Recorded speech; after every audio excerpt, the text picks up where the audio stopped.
এই জন্য যার 5 ওয়াক্ত নামাজের কষ্ট তাহাম্মুল করে, বরদাস্ত করে, যে 5 ওয়াক্ত নামাজের কষ্ট বরদাস্ত করে, ফজর, জোহর, আসর, মাগরিব, ইশা, এই কষ্ট যে বরদাস্ত করে, তো রব তাকে হাসরের ময়দানের সমস্ত কষ্ট থেকে বাঁচায় দেয়। কবরের কষ্ট থেকে আল্লাহ তাআলা তাকে বাঁচিয়ে দেয়। কষ্ট উঠাইলো কদ্দুর, আর কত কষ্ট থেকে বেঁচে গেল। ফজরের কষ্ট তো আছেই, ফজরে উঠার কষ্ট একটু তো আছেই, লেকিন এই কষ্ট কি কবরের কষ্টের সমান? জাযাউল আমালি বিজিনসিহি, আল্লাহ তাআলা আমলের যাজা দান করেন সেই মতো, কষ্ট যেমন পুরস্কার তেমন। এজন্য ফজরের সবচেয়ে বেশি কষ্ট, এজন্য ফজরের পুরস্কার সবচেয়ে বেশি। ফজরের নামাজ যে পড়লো, আল্লাহ তাআলার জিম্মাতে সে ঢুকে গেল, সাফ আল্লাহর জিম্মায় সে ঢুকে গেল। নিয়ত করেন, ইনশাআল্লাহ করেন। হ্যাঁ, মালিকের সাথে চুক্তি করেন, প্রত্যেকে মালিকের সাথে চুক্তি করেন যে আল্লাহ ফজরটা পড়ায়া দিও। আল্লাহ বলেন না ইনশাআল্লাহ?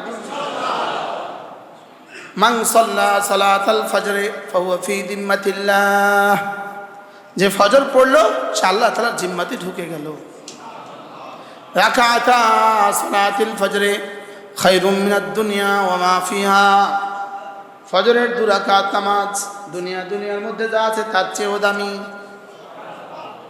বলেন, ফজরের 2 রাকাত নামাজ দুনিয়ার মধ্যে যা আছে, একটু কষ্ট দেখছেন, একটু কষ্ট, একটু ঘুম ছাড়ার কষ্ট, ব্যাস। এর চেয়ে বড় কোনো পুরস্কার আমি বুঝবো না বলে দুনিয়ার চেয়ে দামি এই শব্দ ঘোষণা দিয়েছেন। দুনিয়ার চেয়ে দামি কদ্দুর এটা জিবরিল জানে না, আমি জানা তো দূর কি বাত, জিবরিলও জানে না। এটা শুধু আমরা শুনতে আমাদের ব্রেনের কাছাকাছি এসে গেছে, আকরাব ইলাল ফাহাম, আমাদের বোধের কাছাকাছি এসে গেছে। এই জন্য এতটুকু আমরা বলি, লেকিন এটা কদ্দুর রব ছাড়া কেউ জানে না। পুরস্কার যদি এত বড় হয় তো কর্মটা কত বড়। স্বাভাবিকভাবে পুরস্কার অল্প হয়, কর্ম অনেক বেশি হয়। বুঝেন নাই কথা? কাজটা বেশি দামি হয় না পুরস্কারটা বেশি দামি হয়? কাজটা দামি হয়। কাজটা বেশি প্রয়োজনীয় হয় না পুরস্কার বেশি প্রয়োজনীয় হয়? হ্যাঁ, কাজটা বেশি দরকারি হয় না পুরস্কার বেশি দরকারি হয়? কাজ। এজন্য ফজরের পুরস্কার প্রত্যেকেই যে বয়সী আছেন হিম্মত করেন যে আল্লাহ জীবনে আর ফজর ছাড়বো না ইনশাআল্লাহ। বলেন ইনশাআল্লাহ। কি বলছি বলেন তো? আল্লাহ যেন জীবনের শেষ দিন হয় বাইতুল্লাহর সেহেন হয়, আর ফজরের নামাজ হয়, রমজানের রোজা হয়, আর শাহাদাতের মওত হয়। আল্লাহ আমাকে নসিব করেন। হ্যাঁ, জীবনের শেষ দিন যেন আল্লাহ তাআলা দাঁড়িয়ে নামাজের তৌফিক দান করেন। জীবনের শেষ দিনে যেন আল্লাহ তাআলা জামাতে আসার তৌফিক দান করেন। এটা হওয়া উচিত জীবনের প্রতিদিনের দোয়া। এই দোয়ার ভিতরে কিন্তু হাজারো দোয়া রয়ে গেছে। এই দোয়ার মধ্যে কিন্তু এটা আছে, আল্লাহ আমাকে প্যারালাইসিস দিও না, এটা কিন্তু আছে। এই দোয়ার মধ্যে আল্লাহ আমাকে আরজালে ওমর দিয়ে বিছানায় শুইয়ে দিও না, এটাও কিন্তু আছে। আল্লাহ এই দোয়ার মধ্যে কিন্তু এটাও আছে, জেলখানায় দিও না, এটাও আছে। হাসপাতালে রেখে দিও না, এটাও আছে। আইসিইউতে ঢুকিও না, এটাও আছে। কি দোয়া এর মধ্যে নাই বলেন? হ্যাঁ, এই দোয়ার মধ্যে কিন্তু আছে, আল্লাহ আমার মৃত্যুর দিন কিন্তু তুফান দিও না, আমার মৃত্যুর দিন কিন্তু ভূমিকম্প দিও না। অর্থাৎ আপনার জীবনের যা লাগে সব এই দোয়ার মধ্যে আছে। লেকিন উচ্ছ্বাসের সাথে আমিনও বলেন নাই যে তো দোয়া এটা আর কি। জীবনের শেষ নামাজ যেন রব আমাকে জামাতের সাথে পড়ার তৌফিক দান, আমার জন্য দোয়া করে দেন আল্লাহ তাকে জীবনের শেষ নামাজটাও জামাতের সাথে পড়ার তৌফিক। তাহলে আল্লাহ তাআলা বান্দাকে কষ্টের জন্যই বানিয়েছেন। বলেন, ঠিক মতোই আপনি মাল কেনার জন্য ফজরের আগে ঢাকা যেতে পারেন? এবারে জি কয় না। যেদিন মোকামে যাবেন সেদিন ফজরের আগে কিন্তু আপনি উঠতে পারেন, 4টা বাজে কিন্তু উঠতে পারেন। কেরানীগঞ্জ আমি একটা মাহফিলে গেছি, জিনজিরা, আজ থেকে 2 বছর আগে এক বড় শিল্পপতির বাসায় ঘুমিয়েছি। তো এই পরিমাণ সুন্দর কামরা আমাকে শুইতে দিল। ওই কামরাটা আমার আর ঘুম আসছিল না, দরজা বন্ধ করে। যে দরজাটা যদি বন্ধ থাকে তাইলে আমার যদি মৃত্যু হয় তাহলে তাদের এই দরজাটা ভাঙতে হবে। এই কথা মনে করো তো, আমি দরজার ছিটকারিটা না লাগায়া, ছিটকিনি না লাগায়া আমি শুইছি। তো ফজরে বাড়িওয়ালা আসছে জাগাবার জন্য, বাড়িওয়ালার ছেলে। তো জাগাতে আইসা দরজা খোলা পাইছে। বুঝলেন, আপনি দরজা লাগিয়ে ঘুমালেন না? তাই বলতেছি আপনাদের এত দামি দরজাটা ভাঙ্গা লাগবে, এই জন্য আমি আর দরজা লাগায় ঘুমাই না। তো বলতেছে হুজুর বিষয়টা একটা ঘটছে কি, এই রুমে আব্বা থাকতো। আব্বা রাত্রে ফ্যাক্টরি থেকে আইসা মাকে বলছে, শোনো আমাকে কিন্তু 9টা বাজে জাগাবা, আমার ব্যাংকে জরুরি কাজ আছে, অবশ্যই আমাকে 9টা বাজে জাগাবা, 9টা বাজে উঠে আমি ব্যাংকে যাব। ফজরের উঠা কয়টা বাজে? তো আম্মা 9টা বাজে তাকে জাগাইতে গেছে, দেখে যে দরজা তো আর খোলে না, কোনোভাবেই দরজা তো আর খোলে না। আম্মা চিৎকার শুরু করছে। পরে দরজা ভাঙ্গে আমরা ঢুকছি, ঢুকে বাবাকে মৃত পাইছি। মানে ওই রুমেই আমি দরজা লাগাই নাই। কি আজীব বিষয় না? বারহাল ফজরের জন্য আপনি উঠতে পারেন, প্রয়োজনে আপনাকে উঠায়, লেকিন নামাজের প্রয়োজন আপনাকে উঠায় না। এর অর্থ হলো আপনার ইমানের সমস্যা আছে। কি আছে বলেন? আপনার ইমানে কি আছে? আপনার ইমানের সমস্যা আছে। যেই ফজরে উঠতে পারেন না, আপনি আপনাকে সিদ্ধান্ত দিতে পারবেন যে আপনার ইমানের সমস্যা আছে।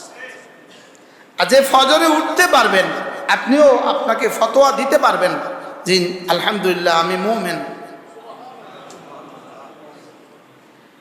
2 নামাজ মুনাফিকের জন্য বড় ভারী, এশা এবং ফজর।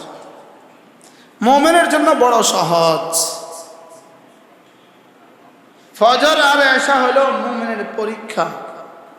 পরীক্ষা এত কঠিন হয় না, কেউ পারে না, এত সহজও হয় না যে সকলেই পারে। কি বলছি বলেন?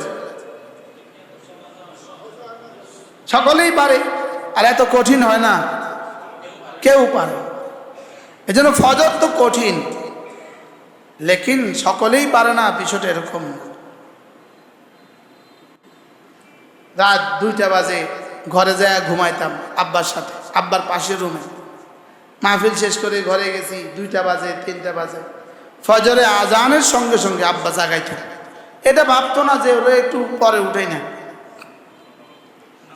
হ্যাঁ, 9টা তো দূর, কি বাত দূর, একামতের আগে উঠাইলে কি হইতো, যাক আরো 40 মিনিট আছে, একটু ঘুমাক। না না, ফজরের আজান হয়েছে, জাগানো শুরু। 1বার 2বার জাগা, 3য়বার কইতো বুড়াকালে ফিটা খাচ্ছে, উঠে যা, বুড়াকালে ফিটা খাচ্ছে।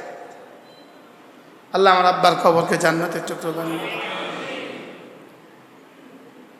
সব সময় বলতো, আব্বা বলতো এরে জামাত ছাড়া কিসের নামাজ? আব্বা বলতো জামাত ছাড়া কিসের নামাজ? এটা ছিল আব্বার আওয়াজ। জামাত ছাড়া আবার কিসের নামাজ? বলেন, জামাত ছাড়া কিসের নামাজ? বলেন, পুরুষের জামাত ছাড়া আবার কিসের নামাজ? এজন্য ফজরের কষ্ট করবো তো ইনশাআল্লাহ। লাকাদ খালাকনাল ইনসানা ফি কাবাদ, মানুষ আমি তোমাকে কষ্টের মধ্যেই বানিয়েছি। এবার আল্লাহ তাআলা বলেন, হায় মানুষ, তুমি কি ভেবেছ তোমার উপরে ক্ষমতাধর আর কেউ নাই? আয়াহসাবু আল্লান ইয়াকদির আলাইহি আহাদ, তুমি কি মনে করে আছো তোমার উপরে আর কেউ ক্ষমতাধর নাই? গত 16 বছরের লেডি ফেরাউন জীবনে একবারের জন্য তার এই কথা হয়তো কল্পনায়ও আসে নাই যে আমাকে নোয়াবার মতো কেউ আছে, লেকিন বাচ্চারা নোয়া দিছে। ওরা নোয়াইছে যাদের উপরে নোয়াবার কল্পনাও কেউ করে না। জিবরিলও যেন জানতো না এই হাফ প্যান্ট ফেন্দিন বাচ্চারা ঢিল ছুড়বে। বাস্তব না বাস্তব?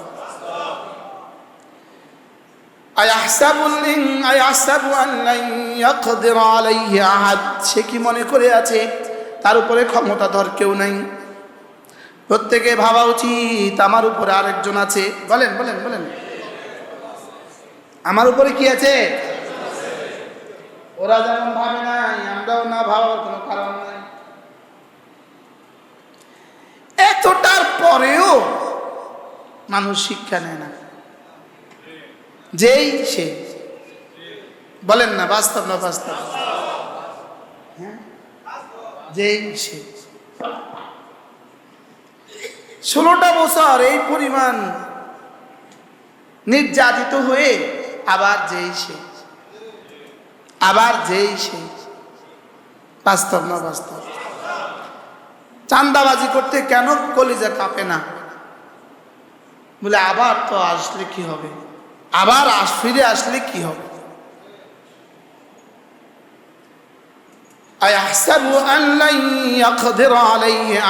সে কি মনে করে আছে তার উপর ক্ষমতাধর কেউ নাই? আমার মনে হয় বান্দার প্রতিটা নাফরমানির সময়ে, প্রতিটা গুনাহের সময়ে যেন আসমান থেকে এ আয়াত পুনরাবৃত্তি হয়, রিপিট হয়। এই কি করছিস? তুমি কি ভেবে আছো তোমার উপর ক্ষমতাধর কেউ নেই? আজান হইলে মসজিদে যায় না, আমার মনে হয় নিশ্চিত এ আয়াত পুনরাবৃত্তি হয়। রমজানের দিন রোজা রাখে না, এ আয়াত পুনরাবৃত্তি রিপিট হয়। এই কি ভেবেছ তোমার উপরে কেউ ক্ষমতাধর নেই? বলেন বলেন বলেন। দোকানে যখন মালে কম দেয়, তখন ওজনে কম দেয়, তখন রব যেন বলে কি ভেবছিস তোর উপর ক্ষমতাধর কেউ নাই? কর্মচারীর উপরে জুলুম করে, কি ভাবছিস তোর উপর ক্ষমতাধর কেউ নাই? আরে বুঝছেন কথা? হ্যাঁ, মালিকের চুরি করে, তখন আল্লাহ বলে এই কি ভাবছিস তোকে কেউ দেখছে না? তোর উপর ক্ষমতাধর কি কেউ নাই? হুজুরে যখন মোবাইল খোলে তখন কি বলে, এই কি ভাবছিস ক্ষমতাধর কি কেউ নাই? কাকে কাকে বলে না? বলেন বলেন বলেন বলেন। হ্যাঁ, এতক্ষণ মনে করছেন শুধু আওয়ামী লীগকে বলছে, এখন এতক্ষণ আজ কিন্তু শুধু এটা মনে করে রাখছে, শুধু ইসরায়েলকে বলছে, শুধু আমেরিকাকে বলছে। কাকে কাকে বলছে? সবাই। বাশার আল আসাদ এক জালেম 5 লক্ষ মুসলিমকে হত্যা করেছে, 1 কোটি মানুষকে গৃহহারা করেছে, আর রব তাসের ঘরের মতো উড়ে দিয়েছে। তাসের ঘর কাকে বলে? ক্ষণস্থায়ী নিবাস। তাসের ঘরের মতো তাকে উড়িয়ে দিয়েছে। আয়াহসাবু আল্লান ইয়াকদির আলাইহি আহাদ, আয়াহসাবু আল্লাম ইয়ারাহু আহাদ। তুমি কি মনে করে আছো তোমাকে কেউ দেখছে না? তোমার চোখে যখন খেয়ানত করে আমি তখনও তোমাকে দেখি। তুমি যখন কোরআনে কারীমের দিকে তাকিয়ে থাকো এটাও যেমন দেখি, তুমি যখন ভিন্নারের দিকে চোখ তোলো এটাও দেখি। এক শব্দ কি পরিমাণ মানুষকে গুনাহ থেকে বাঁচাতে পারে, যে রব আমাকে দেখছেন। বলেন, আবার বলেন, আল্লাহ তাআলা আমাকে দেখছেন।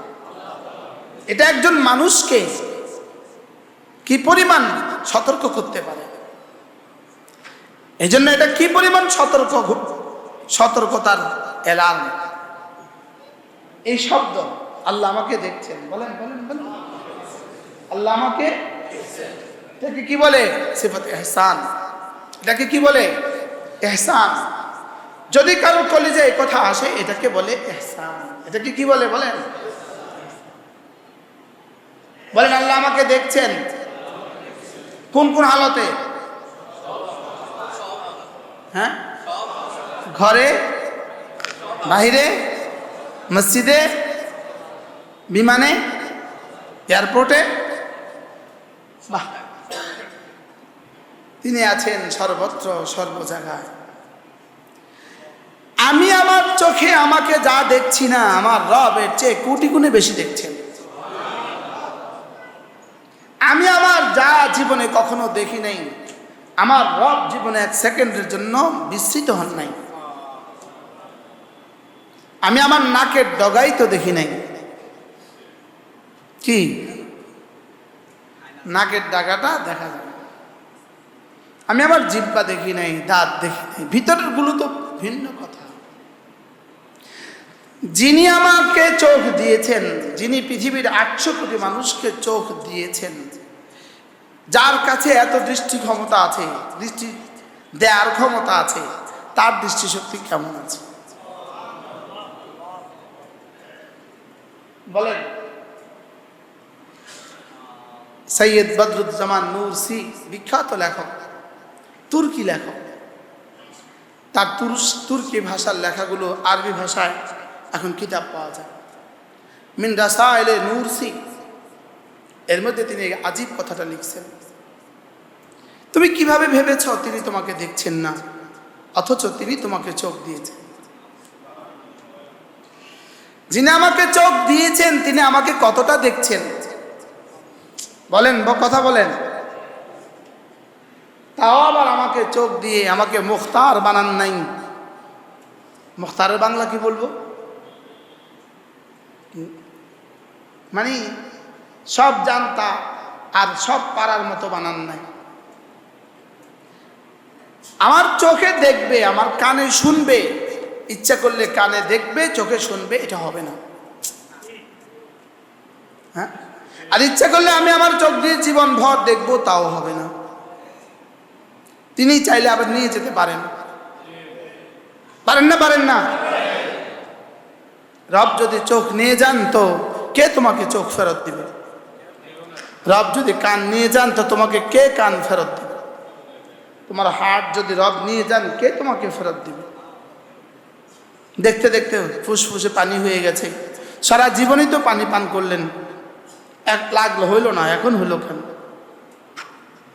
দেখতে দেখতে ব্লক হয়ে গেল। একটা একটা করে দাঁতগুলো তুলে নিচ্ছেন, একটু জিজ্ঞাসাও করেন না এতটা নিব, মানে বুঝেন না? হ্যাঁ, দাঁত নেওয়ার সময় জিগায় এতটা নিয়ে যাব, নিতাম? কোনোটাই নিতে তিনি জিজ্ঞেস করেন না। জাওয়ানি নিয়ে যাচ্ছেন বুড়োদের, জিগায় না, জিগায়। ওয়ামান নুআম্মিরুহু নুনাক্কিসহু ফিল খালক আফালা তাকিলুন। আমি যার বয়স বাড়িয়ে দেই, তার সৃষ্টির মধ্যে আবার দুর্বলতা ফিরিয়ে দেই। তুমি কি কখনো ভেবে দেখেছ? আর কেমন বলতো? এজন্য কবি বড় সুন্দর বলেছেন, যদি জাওয়ানি আবার ফিরে আসতো, আমি তাকে বলতাম বিমা ফাআলাত নিয়াল মাশিবু, বার্ধক্য আমার সাথে কি আচরণ করেছে, আমি তাকে বলতাম, আমি তাকে কথা বুঝাতাম বার্ধক্য আমার সাথে কি আচরণ করেছে। আলা ইয়া লাইতা শাবাবা ইয়াউদু, যদি জওয়ানি ফিরে আসতো, আমি তাকে বলতাম বিমা ফাআলা বীর আল মাশিবু, বার্ধক্য আমার সাথে কি আচরণ করেছে। আলুর বস্তা 80 কিলোর বস্তা তুলে নিত, আজকে গেঞ্জিটা উঠাইতে পারে না। বলেন না, বাস্তব না বাস্তব? আজকে বাথরুমে যেতে পারে না, ইনি চমুনি গিয়া মাঝদি গিয়া মামলা করতো, হাইটা গিয়া। এই জন্য আহসাবু আন লান ইয়াকদির আলাইহি আহাদ, আয়াহসাবু আল্লাম ইয়ারাহু আহাদ, তোমাকে কেউ দেখছে না এটা ভাবছো? বলেন তো একটু, বলেন তো, বলেন বলেন। তুমি কেমনে মরা মুরগি বিক্রি করো? তোমাকে কেউ দেখছে না, তুমি এটা ভাবছো? তুমি পচা মাছটা ভিতরে দিয়া বড় ভালো মাছটা উপরে দিয়ে কেমনে বেচলে? তোমাকে কেউ দেখছে না, তুমি এটা ভাবছো? মুরগির পেটে পাথর ঢুকিয়ে দিয়ে তুমি কিভাবে বেচলে? বলেন না। ছেঁড়া টাকাটাকে তুমি নোটের ভিতরে দিয়ে তুমি কিভাবে ছাপলাই দিয়ে দিলে? তুমি কি ভেবেছ ওই কাজটা আমি দেখি নাই? বলেন বাস্তব না বাস্তব? আরো আরো বলেন। হ্যাঁ, নিচে ওই পুরা ট্রের মধ্যে মাছ সাজাইছে, নদীর সব নদীর মাছ সাজাইছে। আসলে নদীর মাছ সাজায় না, সব পুকুরের মাছ আলাদা আলাদা থেকে একসাথে লইয়া একসাথে সাজাইয়া নদীর মাছ বানাইছে। সাজায়া কি বানাইছে বলে? এবার 350 টাকার মাছ 1200 টাকা করে বিক্রি করে ফেলছে, খুশি হয়ে গেছে। ছাগলের পেটটা এত মোটা করছে, দমকল দিয়ে পানি খাওয়াইছে, দমকল মানে টেপ ছেড়ে পানি ঢুকাইছে। 10 কিলো ওজনের ছাগলের 10 কিলো পানি ঢুকায় 20 কিলো বানাই। রব বলেন তুমি কি ভেবেছো আমি তোমাকে দেখছি না? বলেন বলেন বলেন। তাহলে এই শব্দ একটা মানুষকে কিভাবে ঠিক করতে পারে? হ্যাঁ, চাকরি 10টায় ঢুকার কথা, তুই প্রতিদিন 12টায় ঢুকতা, বছরে ফাঁকি ঝুঁকি দিয়া হাজিরা দিয়ে দিতা। কত সেক্টর আছে মাসে একবার গিয়ে হাজিরা দেয়। আমি বলতাম না, তাহলে ফেসবুকে অন্যরা আমার সমালোচনা করবে। মাসে একবার দিয়ে হাজিরা দিয়ে চলে আসে, মাস শেষে বেতনটা তুলে নিচ্ছে। হ্যাঁ, বিদেশ থেকে অফিস করে কি ভাই? হাসপাতালগুলোতে 8টা থেকে 8টা ডিউটি, উনি আসেন 11টা, যান 12টা, 13টা চেম্বার করে উনি। আছে না নাই? কোন কোন সেক্টরে নাই? হ্যাঁ, আর ইমাম সাহেবরা যদি 1.5টা জায়গাতে 31-এ আসে, বুঝলি?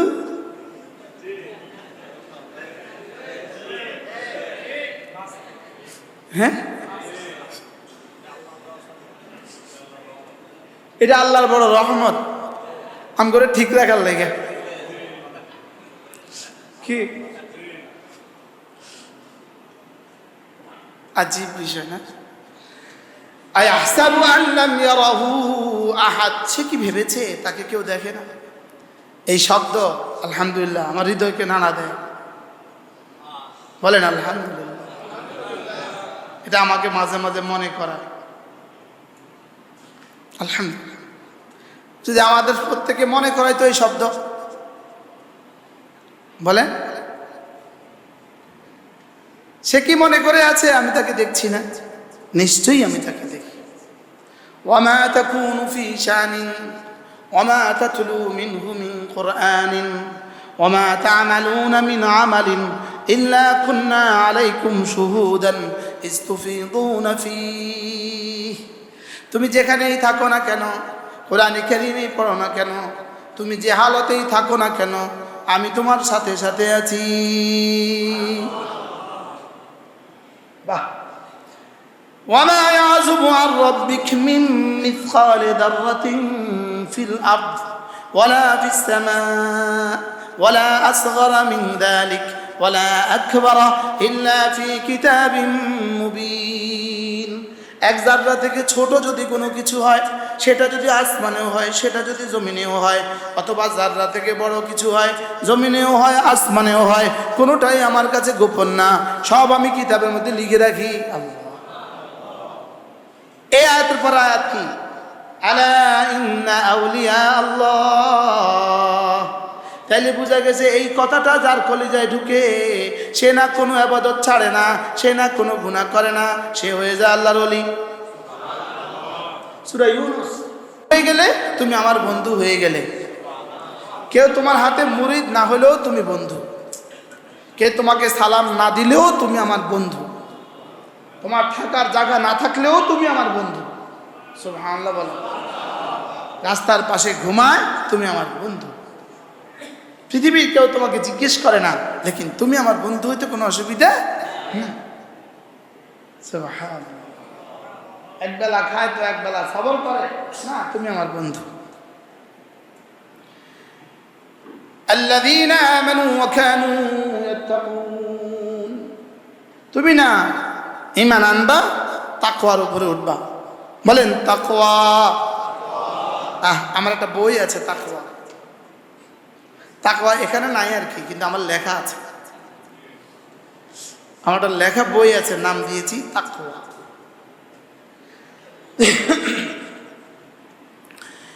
যদি দুটো হয়ে যায় ঈমান আর তাকওয়া, তো তুমি আমার বন্ধু হয়ে গেলে। আর এটা হবে কখন? ওই আগেরটা হইলে। আগেরটা কি ছিল? ইহসান। ইহসান হইলে বন্ধু হবা, বন্ধু হইলে ঈমান ও তাকওয়া ওয়ালা হবা। সুবহানাল্লাহ। এবার আমি বললাম, আল্লাহ ঈমান ও তাকওয়া ওয়ালা হইলে আপনি আসলে দিবেনটা কি? আল্লাহকে কি কইলে তুই বুঝবি? লাহুমুল বুশরা ফিল হায়াতিদ দুনিয়া ওয়া ফিল আখিরাহ। যাও, দুনিয়া তোমার, আখিরাত তোমার। কি বলছি বলেন?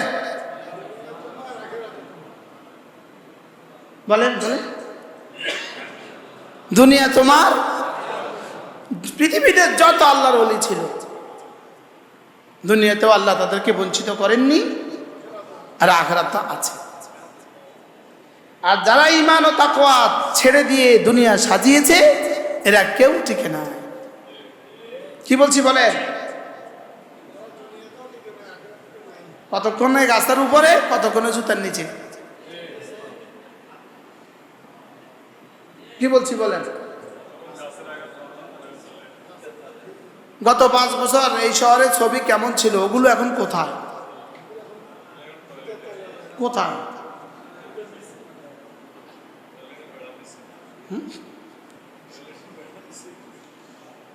শুধু ছবি, শুধু ছবি, শুধু ছবি, শুধু ছবি, শুধু ছবি। মুফতি সাহেবও ছবি, মুহাদ্দিস সাহেবও ছবি, দাড়িওয়ালাও ছবি, দাড়ি ছাড়াও ছবি। শুধু ছবি, শুধু ছবি, শুধু ছবি। অথচ রাসূল বলেন, জিবরিল বলেন, আমরা ওই ঘরে ঢুকি না যে ঘরে ছবি থাকে। হাও কানা না।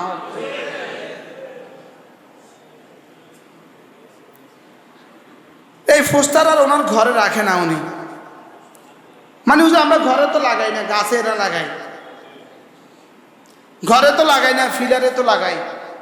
যদি ফিলারের জবান থাকতো আর গাছের জবান থাকতো, তো বলতো এই লানত আমার উপরে লাগাইস না। কি বলতো বলেন? এই লানত আমার উপরে লাগাইস না।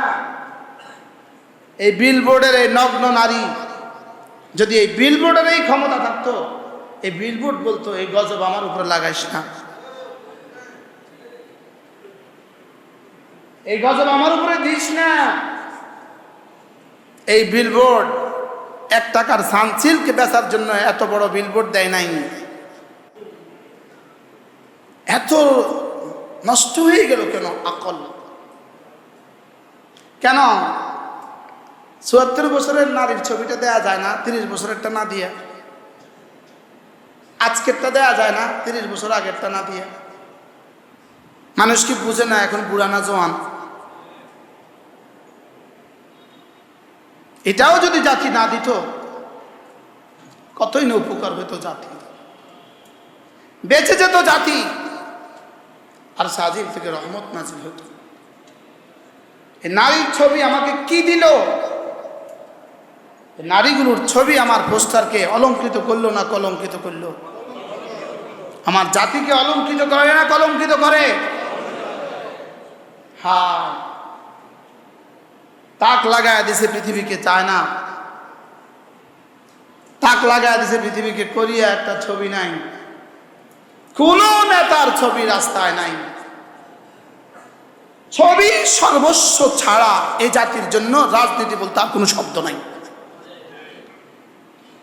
নির্মাণ বলতে কোনো শব্দ নাই,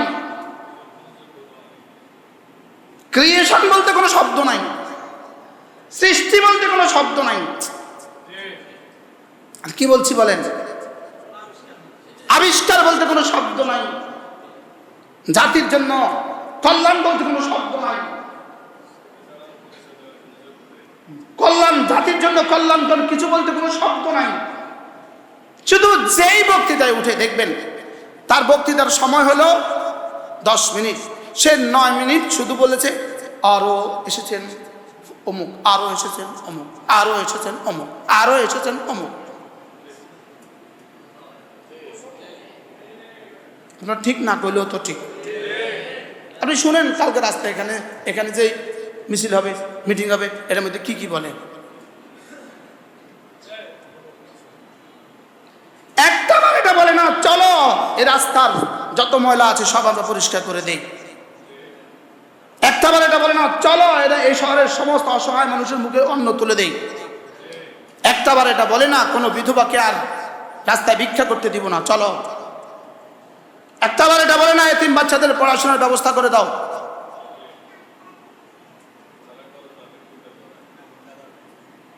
রব ওয়াজআল লানা মিন লাদুনকা ওয়ালিয়া ওয়াজআল লানা মিন লাদুনকা নাসীরা, আমাদের জন্য একজন মুজাদ্দিদ পাঠান রব। পেটটা ছাড়া কিছু বুঝে না, আর আরেকজনের সমালোচনা ছাড়া কিছু বুঝে না, শুধু সমালোচনা, শুধু সমালোচনা। তুমি কিছু করো, সেই চিলড্রেন ইয়েস, পজিটিভের উপরে রাখো। আরেকজনের ভালোটাও তুমি একটু স্বীকার করো। কি বলছি বলে? আরেকজনের ভালোটাও একটু কি করো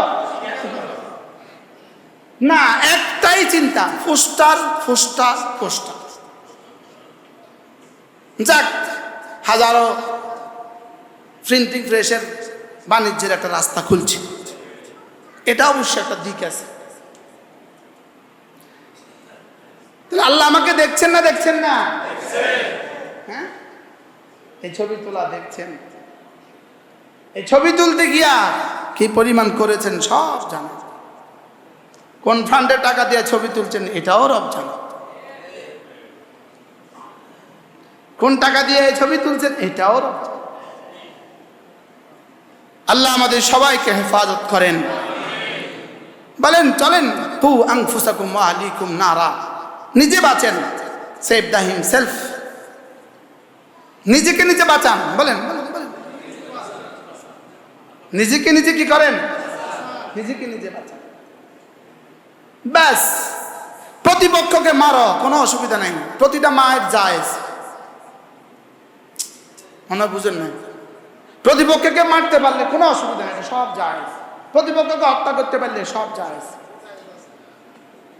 কি শুধু মতাদর্শের খেলাফ হত্যা করে দাও, মতাদর্শের খেলাফ মিথ্যা মামলা ঢুকে দাও, মিথ্যা লেগে দাও, সব জায়েজ। এটা কোন ইজম? এটা কোন মতাদর্শ? এটা কোন মতবাদ? এটা কোন মতবাদ? এরকম নষ্ট হলো কেমন? এরকম নষ্ট হলো কেমন?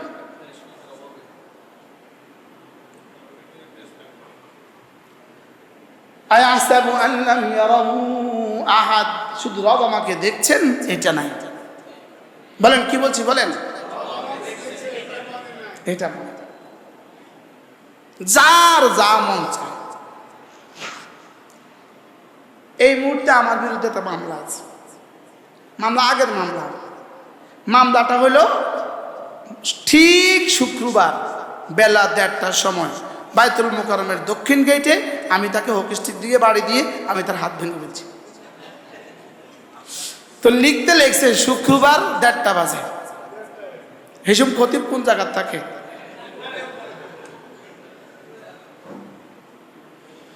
আমি পল্টনের ওসি সাহেবের কাছে গেলাম, ওসি সাহেব হাসে, আরে থুন হুজুর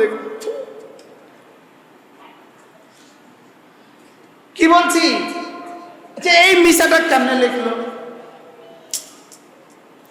কারো কলমে লেখছে তো, নাকি এটা আরশ থেকে আসছে?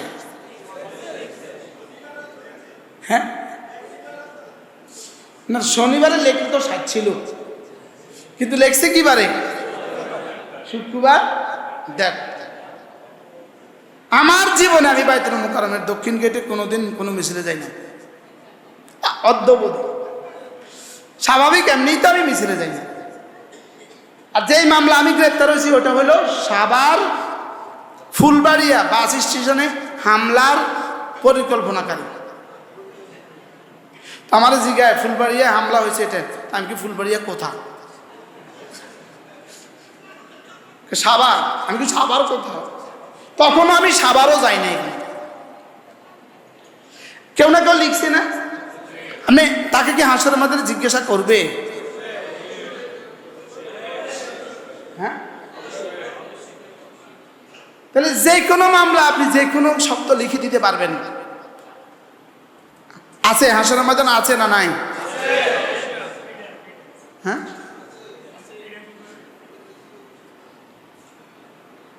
পৃথিবীর কোথাও কোন সভ্য দেশে এভাবে মিথ্যা মামলার কল্পনাই করে না। বাস্তব না বাস্তব? এক এক মামলার এফআইআর পড়লে বোঝা যায়, বাপরে বাপ। হ্যাঁ, মিথ্যা কাকে বলে? কি আমরা জেলখানায় পরস্পরকে জিজ্ঞেস করতাম না, ভাই কোন মামলা? যেমন প্রতিপক্ষ কথার কথা শিবির করে, তো ওরে উঠায় নিয়ে আসছে, টুমচোর থেকে। কোথেকে? টুমচোর থেকে। তো 2-4 দিন আদা বান্ধা রাখা এবার দেখাইছে মিরপুরে অমুক জায়গায় হামলাকারী হেতে আনছে করতে। আচ্ছা, এই কাজগুলো যারা করে আর করলো, আপনি বলেন এদের হাসর, এদের দুনিয়ার আখিরাত কি হবে? দেখি একটা দুটা ঘটনা না, হাজারো ঘটনা। যাকে জিজ্ঞেস করবেন আপনি জেলখানায়, যাকে জিজ্ঞেস করবেন সে এমন। তো অপরাধী কোথায়? এতে সব অপরাধীরা কই? সব নিরপরাধরা জেলে। কি এই জন্য হযরত মাওলানা হাবিবুল্লাহ মিসবাহ রাহিমাহুল্লাহ তাআলা তিনি বলতেন, আমার অপরাধ নিরপরাধীদের দেশে তুমি অপরাধীদের দেশে তুমি নিরপরাধ কেন? এটাই তোমার অপরাধ। কি বলতেন বলেন? অপরাধীদের দেশে আমার এই সবগুলো কথা কিন্তু পয়েন্ট আউট হবে এবং এখান থেকে অপরাধগুলো বের করে লিখে দিবে। কারণ অপরাধীদের দেশে তুমি নিরপরাধ কেন? তুমি এত সাধু কেন? কি ভাই, কি দোষ ছিল মক্কায় রাসূলের? শিরিকের এই ভুবনে তুমি তাওহীদবাদী কেন? কি ছিল বলেন? শিরিকের এই পৃথিবীতে তুমি একত্ববাদের কথা বলছো কেন? আমি কিন্তু বাংলাদেশের দুর্নীতিবাজদের তালিকায় আমি 103 নাম্বার। 116 জনের দুর্নীতিবাজদের যে তালিকা হয়েছে, 1400 পৃষ্ঠার যে বই তৈরি হয়েছে, ওটার মধ্যে অলিপুর হিসাবে 1 নাম্বার, আমার নাম 103 নাম্বার। তাই বলতাম, হুজুর আমার সৌভাগ্য হুজুর, যে তালিকাতে আপনার নাম লিখছে এটা তো আবার নাম লিখছে, আমার বড় সৌভাগ্য। আচ্ছা, এটা কল্পনা করেন তো, কল্পনা করেন তো, আমরা কবে টেন্ডারবাজি করছি, আর কবে ঠিকাদারি করছি, আর কবে কোন কাজে আমরা দুর্নীতি করছি? মনে হয় বুঝেন না। হ্যাঁ, আয়াহসাবু আন লাম ইয়ারাহু আহাদ ইয়াকুলু আহলাকতু মালাল লুবাদা আয়াহসাবু আন লাম ইয়ারাহু আহাদ। সে যদি বলে আমি অনেক মাল খরচ করেছি, আমি অনেক মাল, জীবনে অনেক মাল খরচ করেছি, আমার কি হবে? আল্লাহ কয় জীবনে অনেক মাল খরচ করেছি, আমার কি হবে? এজন্য শেষ দিন যাওয়ার সময় কি বলছিল? 5 আগস্ট তোমাদের জন্য অনেক খরচ করেছি। তোমরা কথা শুনছো না কেন? আমার কি বলছে বলে? তোমরা কথা শুনছো না, তোমরা মারো না কেন? তোমাদের জন্য আমি অনেক খরচ করছি, জীবনের সর্বস্ব দিয়ে দিয়েছি তোমার, তারপরে তোমরা কথা শুনছো না কেন? এই শব্দ শব্দ কি? ইয়াকুলু আলাকতু মালাল লুবাদা, আমি অনেক খরচ করেছি। কি বলে বলেন? আমি অনেক খরচ করেছি। কলিজা জানি মাঝে মাঝে আসেনি, এখন করলামটা কি? মাঝে মাঝে আসে কিনা এই কলিজা, করলামটা কি, করছিটা কি? এক এক মৌলবীদের চোখের কান্না, জেলখানার আকাশ বাতাস কি হয়ে যেত, কম্পিত হয়ে যেত। ওই যে আসামি নেয় না যে প্রিজন ভ্যান, কারোর জেলখানা লাগবে না তো, কারোর ইয়া লাগবে না, কি বলে এই রিমান্ড লাগে না তো, শুধু প্রিজন ভ্যানে করে একদিন ঘুরাইলেই সার, আর কিছু লাগে না। এটার ভিতরে জাহান্নাম জাহান্নাম জাহান্নাম। আল্লাহ আমাদের সবাই এটা থেকে বানাদান করো। এটা একটা জাহান্নামের জন্য যথেষ্ট। এটা জাহান্নাম। এটা কি? এটা জাহান্নাম। এই পরিমাণ কষ্ট এটার ভিতরে। আর 8টা বাজে উঠাইছে, 1টা 2টা বাজে ঢাকা কেন্দ্রীয় ঢাকা কোর্টে, আবার উঠাইছে, আসর গেল, মাগরিব গেল, এরপরে যায় কাশিমপুরে। কষ্ট কাকে বলে? জীবন বের হয়ে যায়।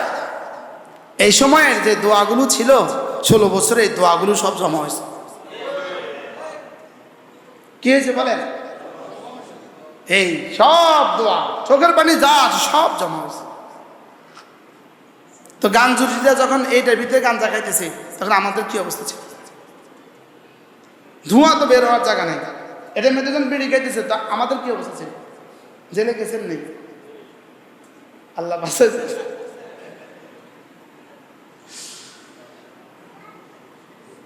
আল্লাহ আমাকে দেখেন, বলেন বলেন বলেন বলেন বলেন, আল্লাহ আমাকে শুধু এই শব্দ, এই শব্দ, এই শব্দ মহাসান্ত্বনা, এই শব্দ, এই মহাপ্রলেপ, এই শব্দ, সমস্ত মুসিবতে আল্লাহ আমাকে দেখছেন, আমার ইবাদতে আমাকে দেখছেন, মুআযাল্লাহ নাফরমানির সময়ও তিনি আমাকে দেখছেন। এই শব্দ কতবার বলেছে কোরআনে কারীমে, কত আঙ্গিকে বলেছে, লেকিন আমরা বুঝি। অথচ আমার চেয়ে আমার রব আমাকে বেশি দেখে। কি বলছি বলেন? আমার রব কি বেশি দেখে। আমার দেখা সীমিত, আমি আমার পেছনে দেখি না, আমার রব আমার সামনেও দেখেন, পেছনেও দেখেন। ইয়ালামু মা বাইনা আইদিহিম ওয়া মা খালফাহুম, বলেন ইয়ালামু মা বাইনা আইদিহিম ওয়া মা খালফাহুম, তারপরে কি? ওয়ালা ইউহিতুনা বিশাইইন মিন ইলমিহি ইল্লা বিমা শাআ। আমি সব দেখি, আমি সব জানি, আমি সব জানি। এবার রব বলেন, তোকে কি চোখ আমি দেই নেই? তুই ভাবছিস আমি তোকে দেখি না, তোকে কি চোখ আমি দেই নেই? দেখছেন নি? আলাম নাজআল লাহু আইনাইন, তোকে কি দুটো চোখ আমি দেই নেই? ওয়া লিসানান ওয়া শাফাতাইন, একটা ঠোঁট আর দুটো ঠোঁট আর একটা জিহ্বাকে আমি দেই নেই? ওয়া হাদাইনাহুন নাজদাইন, তোকে দুটো রাস্তা আমি দেখিয়েছি, এটা জাহান্নামের রাস্তা, এটা জান্নাতের রাস্তা, আমি দেখিয়েছি। ফজর না পড়া কিসের রাস্তা? আসর না পড়া কিসের রাস্তা? সাপ জাহান্নামের রাস্তা।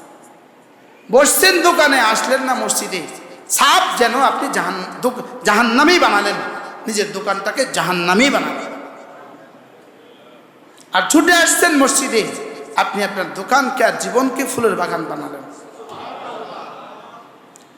এখানে কি আর ওখানে কি? যদি একদিন দেখতেন, একদিন দেখাইতে পারতাম। শব্দ তো বলছি, যদি দেখাইতে পারতাম, অচিরেই একদিন দেখবেন, সেদিন দেখবেন, বুঝবেন, শুনবেন, লেকিন মানতে পারবেন না। সেদিন আর কি আসবো আসরে আসবো তো ইনশাআল্লাহ? নিশ্চিত করেন, নিশ্চিত করেন।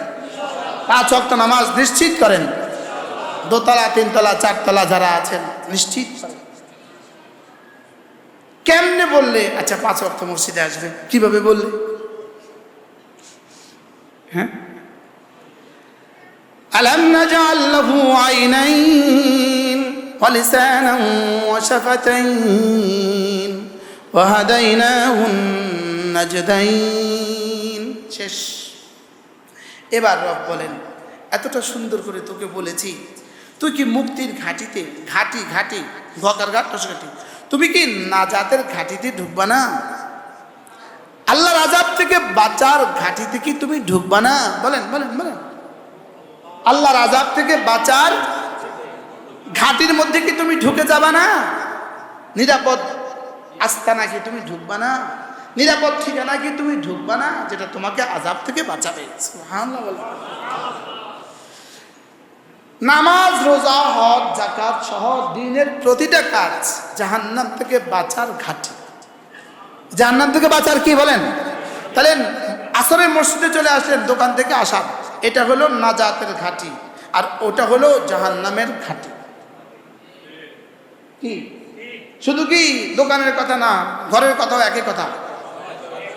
হ্যাঁ, আসরে আপনাদের সাথে, আসরের সাথে এত এত শত্রুতা কেন? আসরের নামাজে এত কম কেন? জুমায় এত বেশি কেন? আসরে এত কম কেন? অথচ আসরকে বিশেষভাবে ওয়াসসালাতিল ওয়াসতা হাফিজু আলাস সালাওয়াতি ওয়াসসালাতিল ওয়াসতা, সবগুলো নামাজ হেফাজত করো, বিশেষভাবে আসরের নামাজ। বলেন, তাহলে যেটা রব বিশেষভাবে বলেছেন সেটা গুরুত্ব বেশি না? গুরুত্ব বেশি কিনা বলেন? তাহলে আজকের আসর ইনশাআল্লাহ নিশ্চিত করেন।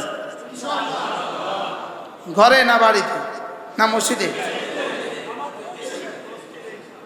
হ্যাঁ, জামাতে। বলেন ইনশাআল্লাহ। শুধু আজকে না, প্রতিদিন। দ্বীনের প্রতিটা কাজ হলো জাহান্নাম থেকে বাঁচার ঘাটি। ফালাকতাহামাল আকাবা, কেন তুমি ঢুকছো না? ফালাকতাহামাল আকাবা, কেন তুমি জাহান্নাম থেকে বাঁচার ঘাটিতে ঢুকে যাচ্ছ না? এই পাহাড়ের ভিতরে, পাহাড়ের চূড়ায়, পাহাড়ের ভিতরে যে গর্ত থাকে, গুহা থাকে, এটাকে বলে আকাবা। এটাকে কি বলে? আকাবা। আকাবাতে ঢুকে গেলে, পাহাড়ের গুহায় ঢুকে গেলে, আর দুশমনের ওয়ার থেকে কি নিরাপদ। আল্লাহ তাআলা বলেন, তুমি নিজেকে বাঁচার জন্য ঘাটিতে ঢুকে যেতে পারো না? সুবহানাল্লাহ। ফালাকতাহামাল আকাবা, বলেন ফালাকতাহামাল আকাবা ওয়ামা আদরাকা মাল আকাবা। জানো আকাবা কি? জানো? এবার বলে আকাবা কি জানো? আকাবা তো অনেক, সব দ্বীনের কাজ হলো আকাবা। এখানে আল্লাহ তাআলা 4টা কথা বলেছেন। আল্লাহ তাআলা আবার তৌফিক দিলে আবার বলবেন।